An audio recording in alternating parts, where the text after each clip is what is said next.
Lo pikir itu tidak pernah? Pernah cuy, waktu dulu waktu masih kecil gue tuh pernah dibeliin celengan plastik gitu yang di warung sama bapak gue, terus disuruh nabung nih, gue berdua sama Farhan satu-satu. Itu sebenarnya tuh bukan nabung pakai duit gue, jadi kayak misalnya gue dikasih duit nih sama bapak gue 20.000, terus disuruh tabungin, jadi kayak sama aja itu tabungan bapak gue, karena dulu gue masih kecil itu otaknya otak-otak boros, nggak bisa nabung. Lo tau pas gue dikasih 20.000 nih misalnya sama bapak gue, nih ditabungin ya, iya pura-pura masukin, habis itu ntar gue keluarin lagi, gue tukerin ke warung 10.000-nya 2, terus 10.000 buat gue jajan, 10.000 baru gue masukin. Suatu hari gue balik ke rumah dengan niat hati ingin mencongkel celengan gue, karena gue apaan nih, anginnya kenceng banget, karena gue pengen beli pempek nih, gue BU banget gitu, gue gak megang duit sama sekali ya, masa gue open gitu kan gak mungkin, jadi gue congkel tuh. Pas balik ke rumah, gue ke kamar, gue liat lah ada orang yang lagi nyongkel-nyongkel juga nih, bapak gue bukan Farhan. Dalam hati gue aman nih, ada temennya dia juga sering nyongkel celengan. Cuma pas gue perhatiin, ini kok kayak ada yang aneh, apaan ya, apaan?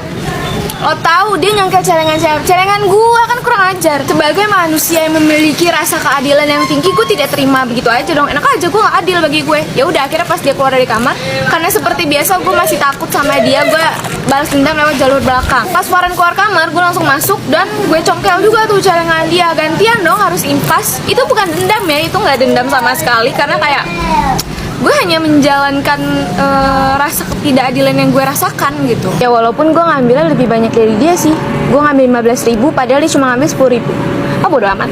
Story of my life lagi. Kemarin kan gue cerita tuh kalau misalnya duit gue diambil sama Farhan. Sekarang gue balas dendam, gue yang ngambil duit dia. Dulu gue tuh kalau dikasih duit sama bapak gue itu pasti selalu sama jumlahnya. Kalau gue dikasih goceng, Farhan juga goceng.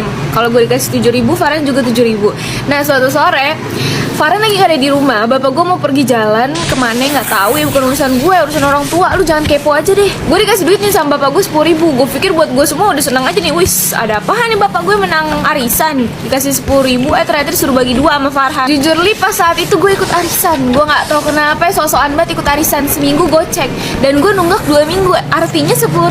Di tangan gue ada 10.000. Nih setan menggoda gue. Gue kayak, gue bayarin gak ya nih 10.000 semuanya? Kalau gue bayarin lunas, tapi ntar gue takut ketahuan bapak gue. Tapi gue harus bayar, gimana nih? Dilema gue, kalau gue nggak bayar gue takut diarak warga gitu kan, gara-gara goceng doang harga diri keluarga gue. Ya udah akhirnya gue bayar aja tuh 10.000. Biasanya bapak gue itu nggak pernah nanyain kayak kamu udah ngasih uangnya belum ke Farhan, atau kayak Farhan kamu terima uang nggak dari Vira gitu. Nggak pernah nanyain. Pas malam itu pas balik bapak gue nanya ke Farhan, kamu tadi udah dikasih uang kan 5.000 sama Vira? Abang gue bilang, hah? Enggak, aku gak dikasih duit gitu.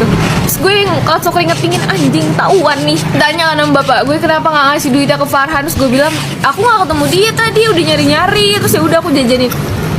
Padahal gue ketemu abis bayar arisan nih, pas balik gue ketemu dia lagi main di rumah temennya. Terus ya udah gue akhirnya kena ceramah kayak nggak boleh kayak gitu kan, udah dikasih amanah. Terus abang gue digantiin uangnya goceng.